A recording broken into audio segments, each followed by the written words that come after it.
नमस्कार दोस्तों, स्वागत है आप लोग का आपके अपने यूट्यूब चैनल हिंदी साहित्य वाला पे।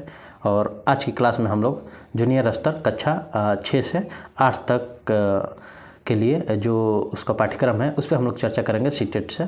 और हम लोग देखेंगे कि उस कक्षा 6 से 8 में पाठ्यक्रम में क्या क्या है, किस किस टॉपिक को पढ़ना है और किस टॉपिक से क्या कौन कौन सा टॉपिक से प्रश्न आते हैं, इस पे हम लोग आज की क्लास चर्चा करेंगे। तो कह सकते हैं कि आज की क्लास सीटेट के पाठ्यक्रम पे आधारित है और पाठ्यक्रम के बारे में जानेंगे कि कौन कौन सा शीर्षक है और कहाँ कहाँ से पढ़ना है। इसी पे आज की पूरी क्लास रहेगी और इस पे चर्चा होगी। तो चलिए हम लोग आज की क्लास शुरुआत करते हैं और देखते हैं कि क्या क्या हम लोग को पढ़ना है। तो जैसा कि आप लोग सब लोगों को पता ही है कि सबसे पहले हम लोग CDP आता है, जिसमें बाल विकास एवं शिक्षा शास्त्र है। उसके बाद लैंग्वेज रहता है, उसमें सेकंड नंबर पे 2 लैंग्वेज आप लोगों को चयन करना होता है, हिंदी अंग्रेजी और संस्कृत होता है, उसमें से आप 2 चयन कर लिए। फिर थर्ड नंबर पे अगर आपका सोशल साइंस है, सामाजिक विज्ञान, तो उससे 60 क्वेश्चन आएंगे। या फिर आपका अगर मैथ चयन करते हैं साइंस, तो आपको फिर उससे 60 क्वेश्चन रहेंगे। तो टोटल इस तरह से आपका 30 क्वेश्चन बाल विकास से हो जाएगा CDP से। फिर उसके बाद 30 क्वेश्चन आपका लैंग्वेज से हो जाता है, तो 30-30 60 हो जाता है। 60 क्वेश्चन आपका सामाजिक सोशल से या मैथ से रहेगा तो 120 हो जाएगा। और 30 क्वेश्चन जो सेकंड लैंग्वेज रहता है उससे, तो आपके पूरे 150 क्वेश्चन आते हैं।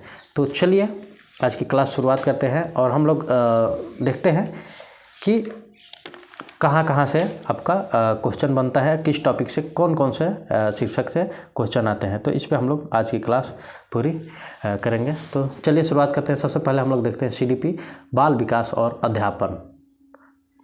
तो बाल विकास अध्यापन में ये आपका यहाँ से 30 नंबर आता है। 30 क्वेश्चन आएंगे आपके। देखिए आगे लिख भी दिया गया है 30 कि कितने क्वेश्चन रहेंगे। तो अब इसमें किस टॉपिक से कितना क्वेश्चन आता है, तो सबसे पहले देख सकते हैं आप लोग बाल विकास प्रारंभिक विद्यालय का बालक, इससे आपका कितना 15 क्वेश्चन आता है। ठीक, अब ये 15 क्वेश्चन किस किस टॉपिक से आएगा, किस किस शीर्षक से, इस पर बात करते हैं। जैसे ये सबसे पहला इसमें जो टॉपिक होता है विकास की अवस्था तथा अधिगम से उसका संबंध। दूसरा होता है बालक के विकास के सिद्धांत। थर्ड नंबर होता है आनुवंशिकता और पर्यावरण का प्रभाव। 4 नंबर पे होता है सामाजिकीकरण का दबाव, जिसमें आप लोग सामाजिक विश्व और बालक, जिसमें शिक्षक, अभिभावक और मित्रगण के बारे में पढ़ेंगे। नेक्स्ट होता है पाइगेट या कोलबर्ग और वाइगोत्स्की, जिसमें निर्माण और विवेचित संदर्भ जो होता है, संदर्भ, ये पढ़ेंगे हम लोग। उसके बाद जो नेक्स्ट टॉपिक होता है बाल केंद्रित और प्रगामी शिक्षा की अवधारणाएँ। और इसके बाद जो टॉपिक आता है बौद्धिकता के निर्माण का विवेचित संदर्भ या संदर्भ वही होता है दोस्तों। उसके बाद जो हम लोग आगे बढ़ेंगे तो अगला है भाषा और चिंतन। और भाषा और चिंतन के पश्चात जो टॉपिक है इसमें वो है समाज निर्माण के रूप में लिंग और लिंग की भूमिकाएं, लिंग पूर्वाग्रह और शैक्षणिक व्यवहार। नेक्स्ट टॉपिक है शिक्षार्थियों के मध्य व्यक्तिक विभेद, भाषा, जाति, लिंग, समुदाय, धर्म आदि की विविधता पर आधारित विभेदों को समझना। नेक्स्ट टॉपिक है अधिगम के लिए मूल्य और अधिगम के मूल्यांकन के बीच अंतर, विद्यालय आधारित मूल्यांकन, सतत एवं व्यापक मूल्यांकन, संदर्भ और व्यवहार। और जो नेक्स्ट और लास्ट टॉपिक है बाल विकास प्रारंभिक विद्यालय का बालक में, वो टॉपिक है आपका शिक्षार्थियों की तैयारी के स्तर के मूल्यांकन के लिए, कक्षा में शिक्षण और विवेचित चिंतन के लिए तथा शिक्षार्थी की उपलब्धि के लिए उपयुक्त प्रश्न तैयार करना। तो ये आपके हो गया बाल विकास और अध्यापन में का पॉइंट पे जो था बाल विकास प्रारंभिक विद्यालय का बालक, जिसमें 15 क्वेश्चन आएंगे। तो इसमें इतने आपके पॉइंट्स आते हैं, यहाँ से क्वेश्चन बनते हैं। अब हम लोग इसमें ख नंबर देखेंगे और यहाँ से आपके 5 क्वेश्चन बनता है। तो आइए देखते हैं वो क्या है। ख नंबर पे जो पॉइंट है आपका समावेशी शिक्षा के अवधारणा तथा निवेश आवश्यकता वाले बालकों को समझना। और यहाँ से आपके टोटल 5 क्वेश्चन बनते हैं। और ये क्वेश्चन किस किस शीर्षक से बनते हैं, आइए हम लोग इस पे बात कर लेते हैं। जैसे पहला है गैर लाभ प्राप्त और अवसर वंचित शिक्षार्थियों सहित विभिन्न पृष्ठभूमियों से आए शिक्षार्थियों की आवश्यकताओं को समझना। नेक्स्ट पॉइंट है अधिगम संबंधी समस्याओं, कठिनाई रखने वाले बालकों की आवश्यकताओं को समझना।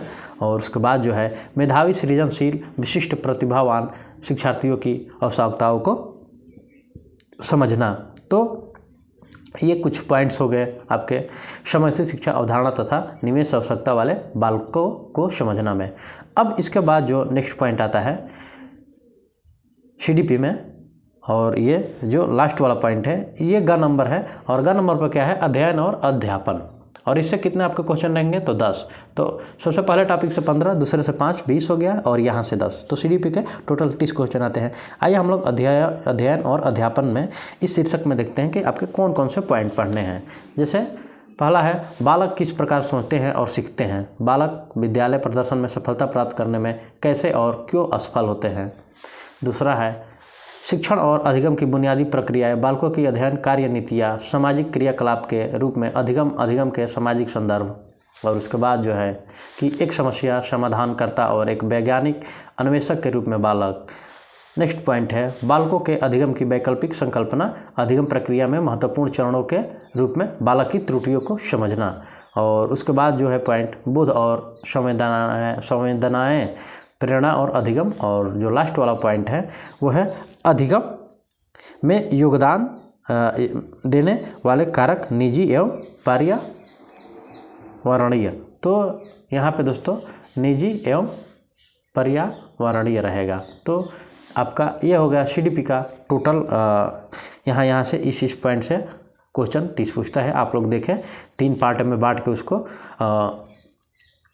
दिया था। अब हम लोग इसके बाद देखेंगे लैंग्वेज वाला, और लैंग्वेज में कैसे और कहाँ से क्वेश्चन पूछता है। जैसे मान लीजिए आपने अगर हिंदी चयन कर लिया है लैंग्वेज में, तो यहाँ से आपका 30 क्वेश्चन आता है लैंग्वेज में। और ये कैसे आता है, जैसे कि 15 क्वेश्चन आपका भाषा बोधगम्य से रहेगा। जैसे अनदेखे अनुच्छेदों को पढ़ना, 2 अनुच्छेद, एक गद्य तथा अथवा नाटक और एक कविता जिसमें बोधगम्यता, निष्कर्ष, व्याकरण और मौखिक योग्यता से संबंधित प्रश्न होंगे। गद्य अनुच्छेद साहित्यिक, वैज्ञानिक, वर्णनात्मक और तर्कमूलक हो सकता है। तो ये आपका ये हो गया। उसके बाद जो होगा दूसरा में भी आएगा भाषा का विकास का अध्यापन में। यहाँ से भी 15 क्वेश्चन रहता है। और इसमें भी जैसे देख सकते हैं आप लोग, अधिगम अर्जन, भाषा अध्यापन के सिद्धांत। तीसरा है सुनने और बोलने की भूमिका, भाषा का कार्य तथा बालक इसे किस प्रकार एक उपकरण के रूप में प्रयोग करते हैं। मौखिक और लिखित रूप में विचारों के संप्रेषण के लिए किसी भाषा के अधिगम के व्याकरण की भूमिका पर विवेचित संदर्भ। और उसके बाद है एक भिन्न कक्षा में भाषा पढ़ाने की चुनौतियाँ, भाषा की कठिनाइयाँ, त्रुटियाँ और विकार। और जो नेक्स्ट पॉइंट है भाषा कौशल, उसके आगे है भाषा बोधगम्यता और प्रवीणता का मूल्यांकन करना, बोलना, सुनना, पढ़ना और लिखना। और फिर जो नेक्स्ट पॉइंट है अध्यापन, और इसमें अधिगम सामग्री, पाठ्यपुस्तक, मल्टीमीडिया सामग्री, कक्षा का बहुभाषाई संसाधन और उपचारात्मक अध्यापन। तो ये रहे कुछ आपके पॉइंट्स।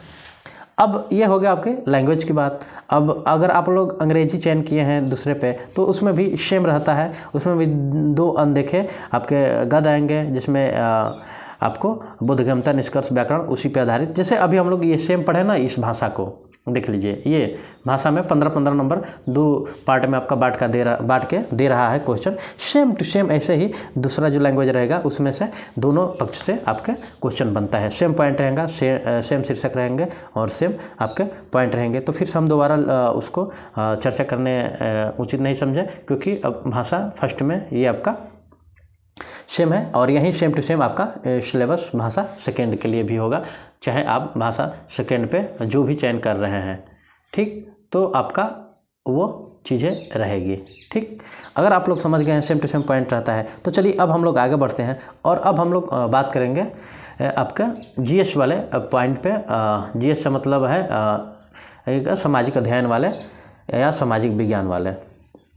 उसके बाद हम लोग मैथ साइंस वाले पे बात करेंगे। तो आइए हम लोग देखते हैं कि सामाजिक विज्ञान, सामाजिक अध्ययन या सामाजिक विज्ञान से 60 क्वेश्चन आते हैं, तो वो किस किस शीर्षक से आते हैं, किस किस पॉइंट्स आते हैं, इस पे हम लोग चर्चा करेंगे। तो चलिए शुरुआत करते हैं। जैसे देख सकते हैं आप लोग, सामाजिक अध्ययन या सामाजिक विज्ञान से 60 प्रश्न आपके आते हैं। तो इसमें आपके कहाँ कहाँ से क्वेश्चन बनते हैं, इस पर बात कर लिया जाए। तो विषय वस्तु है, जैसे पहला है इतिहास। इतिहास से आपके 40 क्वेश्चन आएंगे। देख लीजिए, इतिहास से आपके 40 क्वेश्चन बनते हैं। तो आइए देखते हैं कब, कहाँ और कैसे। दूसरा रहता है प्रारंभिक समाज। तीसरा है प्रथम कृषक और चरवाहे। 4 नंबर पे है प्रथम शहर। उसके बाद आता है प्रारंभिक राज्य। देखिए, थोड़ा जूम आउट कर देते हैं। अब देखिए, जूम इन कर देते हैं। सॉरी उल्टा बोल दिया। उसके बाद नए विचार, प्रथम साम्राज्य, सुदूरवर्ती भूभागों के साथ संपर्क, राजनैतिक गतिविधियाँ, संस्कृति और विज्ञान, नए सम्राट और साम्राज्य, दिल्ली के सुल्तान, वास्तुकला, साम्राज्य का सृजन। ये सब पॉइंट है जहाँ से क्वेश्चन बनते हैं। उसके बाद है सामाजिक परिवर्तन, क्षेत्रीय संस्कृतियाँ, कंपनी का शासन की स्थापना, ग्रामीण जीवन और समाज, उपनिवेशवाद और जनजाति समाज, 1857 और 58 का विद्रोह, महिलाएं और सुधार, जाति व्यवस्था को चुनौती, राष्ट्रवादी आंदोलन और स्वतंत्रता के पश्चात भारत। तो ये कुछ प्रमुख पॉइंट हैं जहाँ से आपको इतिहास से क्वेश्चन बनता है 40 नंबर का। उसके बाद जो नेक्स्ट पॉइंट है वो है आपका भूगोल, और भूगोल में कहाँ से बनता है इसमें हम लोग देखते हैं। भूगोल भी उसी 40 नंबर में इंक्लूड होता है दोस्तों, इसके लिए अलग से नहीं होता है। तो आइए हम लोग देखते हैं। भूगोल में आपका एक सामाजिक अध्ययन तथा एक विज्ञान के रूप में भूगोल। उसके बाद जो सेकेंड वाला पॉइंट है वो है आपका ग्रह, सौरमंडल में पृथ्वी। उसके बाद ग्लोब, अपनी समग्रता में पर्यावरण, प्रकृति और मानव पर्यावरण, वायु, जल, मानव पर्यावरण, पृष्ठीय परिवहन और संप्रेषण, संसाधन में प्रकार, प्रकृति एवं मानवीय, और उसके बाद कृषि। तो ये कुछ महत्वपूर्ण पॉइंट्स रहे भूगोल से। चलिए अब नेक्स्ट पॉइंट चलते हैं हम लोग, और अगला जो आता है क्वेश्चन आपका बनता है वो होता है सामाजिक और राजनीतिक जीवन से। ठीक है, तो चलिए इसमें हम लोग चर्चा कर लेते हैं कहाँ से क्वेश्चन बनते हैं इसमें। तो इस पॉइंट्स में आपकी विविधता, सरकार, स्थानीय सरकार, आजीविका हासिल करना, लोकतंत्र, राज्य सरकार, मीडिया को समझाना, और लिंग भेद समाप्ति, संविधान, संसदीय सरकार, न्यायपालिका और सामाजिक न्याय और सीमांत, या इस पॉइंट से आपके क्वेश्चन बनते हैं। ठीक है, चलिए अब हम लोग इसमें जो एक और पॉइंट होता है अध्यापन संबंधी मुद्दे, इससे संबंधित 20 नंबर आते हैं। 20 क्वेश्चन आपके नंबर बोल रहे हैं, 20 क्वेश्चन बनते हैं आपके यहाँ से। तो आइए हम लोग देखते हैं वो कौन कौन से पॉइंट्स हैं। इसमें पहला पॉइंट होता है सामाजिक विज्ञान, सामाजिक अध्ययन की अवधारणा और पद्धति। दूसरा है कक्षा की प्रक्रिया, क्रियाकलाप और व्याख्यान। थर्ड नंबर पर विवेचित चिंतन का विकास करना। नेक्स्ट है पुस्तक, अनुभव जन्य साक्ष्य, और उसके आगे है सामाजिक विज्ञान, सामाजिक अध्ययन पढ़ाने की समस्याएं, स्रोत, प्राथमिक और माध्यमिक, प्रोजेक्ट कार्य और मूल्यांकन। तो ये कुछ पॉइंट्स हैं जहाँ से क्वेश्चन बनते हैं। अब हम लोग इसके बाद क्या करेंगे कि साइंस वाले पोर्शन पे देखेंगे, मैथ वाले जो मैथ चयन करते हैं उनका कहाँ से किस पॉइंट से क्वेश्चन बनता है। तो चलिए 4 नंबर पे हम लोग इसको रखे हैं। तो देखते हैं, जैसे गणित एवं विज्ञान से 60 नंबर के क्वेश्चन आएंगे, तो गणित से आपके 30 नंबर के क्वेश्चन आ रहा है। तो आइए हम लोग देखते हैं कौन कौन से पॉइंट से बन रहे हैं। जैसे विषय वस्तु है, इसमें आपका 20 नंबर से 20 प्रश्न आपका आता है, और ये 60 नंबर नहीं 60 प्रश्न आता है यहाँ से, गणित एवं विज्ञान से दोनों से हम बार नंबर बोल दे रहे हैं। तो आइए देखते हैं इसमें किस किस पॉइंट से आता है। जैसे पहला है अंक प्रणाली, अंकों को समझना, अंकों के साथ खेलना और पूर्ण अंक। ठीक सॉरी। अब इसके बाद जो बनता है अगला पॉइंट वो है नकारात्मक अंक और पूर्णांक, भिन्न, बीजगणित का परिचय, समानुपात और अनुपात, ज्यामिति। ज्यामिति के बाद आगे बढ़ते हैं तो और कुछ पॉइंट हैं, जैसे मूलभूत ज्यामिति विचार 2D, फिर बुनियादी आकारों को समझना 2D और 3D, सममिति, उसके बाद निर्माण, सीधे किनारे वाले मापक, कोण मापक, प्रकार का प्रयोग करते हुए, और क्षेत्रमिति और आंकड़ा प्रबंधन। तो ये कुछ महत्वपूर्ण पॉइंट है जहाँ से आपके क्वेश्चन बनते हैं। ये 20 अंकों का आता है यहाँ से। अब 10 अंकों का जो बांट रहा है अध्यापन संबंधी मुद्दे, आइए हम लोग इसको देख लेते हैं। तो देखिए इसमें कहाँ से आपका क्वेश्चन बनता है अध्यापन संबंधी मुद्दे में। तो इसमें आपका 10 नंबर का क्वेश्चन आएगा, और ये आपका गणितीय तार्किक चिंतन की प्रकृति, पाठ्यक्रम चर्या में गणित का स्थान, गणित की भाषा, सामुदायिक गणित, मूल्यांकन, उपचारात्मक शिक्षण और शिक्षण की समस्याएं। ये कुछ पॉइंट्स हैं जहाँ से आपका 10 नंबर का क्वेश्चन आएगा, 10 प्रश्न आएंगे, 10 नंबर का नहीं 10 प्रश्न आएंगे। चलिए अब उसके बाद हम लोग नेक्स्ट 30 प्रश्नों पर बढ़ते हैं विज्ञान वाले, और उसमें देखते हैं कहाँ से प्रश्न बनेंगे। तो चलिए पहला जो आएगा का में विषय वस्तु जो है वहाँ पे 20 नंबर का आता है, 20 प्रश्न आते हैं सॉरी। तो इसमें आपका कहाँ से होता है, जो सबसे पहला पॉइंट है भोजन। तो भोजन आपका, भोजन का स्रोत, अवयव और स्वच्छ करना, ये 3 पॉइंट्स से क्वेश्चन बनते हैं। उसके बाद सामग्री, इसमें दैनिक प्रयोग की सामग्री, यहाँ से क्वेश्चन बनेंगे कुछ। उसके बाद जीव जंतुओं की दुनिया, सचल वस्तुएं, लोग और विचार। उसके बाद चीज़ें कैसे कार्य करती है। उसके बाद विद्युत करंट और सर्किट और चुंबक, ये कुछ पॉइंट से क्वेश्चन बनते हैं। उसके बाद जो है 6 नंबर पे है प्रकृति पद्धति, और 7 नंबर पे जहाँ से बनता है वो है प्राकृतिक संसाधन। तो ये कुछ महत्वपूर्ण पॉइंट है जहाँ से 20 नंबर आते हैं। और ख में अध्यापन संबंधी मुद्दे हैं, जहाँ से 10 नंबर के क्वेश्चन 10 प्रश्न आते हैं। तो आइए हम लोग देखते हैं और उसमें कहाँ से है। ये है आपका विज्ञान की प्रकृति और संरचना से। दूसरा है प्रकृति विज्ञान, लक्ष्य और उद्देश्य, विज्ञान को समझना और उसकी सराहना करना, दृष्टिकोण, एकीकृत दृष्टिकोण, और प्रेक्षण, प्रयोग, अन्वेषण, विज्ञान की पद्धति से, अभिनवता से, पाठ्यचर्या सामग्री से, सहायता सामग्री, मूल्यांकन, संज्ञानात्मक, मनोप्रेरक प्रभावन से, और समस्या और उपचारात्मक शिक्षण। तो ये रहा दोस्तों आज का हम लोग का एक मोटा और कम समय में अच्छे से हमने किस पॉइंट से कितना क्वेश्चन बनते हैं उस पर हमने आज की क्लास में चर्चा किया कि सीटेट में जो जूनियर है उसमें कहाँ से किस पॉइंट से क्वेश्चन बनते हैं, हम लोगों ने आज की क्लास में उसमें चर्चा किया। और आप लोग को वीडियो कैसे लगी है हमें कमेंट बॉक्स में ज़रूर बताएं। और आप लोग को इस क्लास की PDF चाहिए तो डिस्क्रिप्शन बॉक्स में टेलीग्राम लिंक डाल देंगे, आप लोग वहाँ से जाके इसका ये सिलेबस का PDF आप लोग डाउनलोड कर सकते हैं। तो आप लोग को वीडियो कैसी लगी हमें कमेंट बॉक्स में ज़रूर बताएं। और आज से हम लोग दोस्तों हिंदी और CDP पे रेगुलर एक प्रैक्टिस सेट करेंगे, तो आप लोग हमारे चैनल से जुड़ जाइए ताकि हम लोग रेगुलर बेस पे अपना प्रैक्टिस सेट कंटिन्यू रखें, क्योंकि पेपर का भी मात्र मुश्किल से 1 महीने आज का लगभग बचा है, 1 महीने से भी कम दिन है। तो हम लोग को उसमें हर पॉइंट से प्रैक्टिस सेट करेंगे जो हम लोग के लिए परीक्षा के लिए बहुत ही उपयोगी होगा। तो चलिए दोस्तों आज के लिए इतना ही, मिलते हैं अगली क्लास में प्रैक्टिस सेट को शुरुआत करते ही और उस पर चर्चा करते हैं। तो आज के लिए इतना ही, धन्यवाद।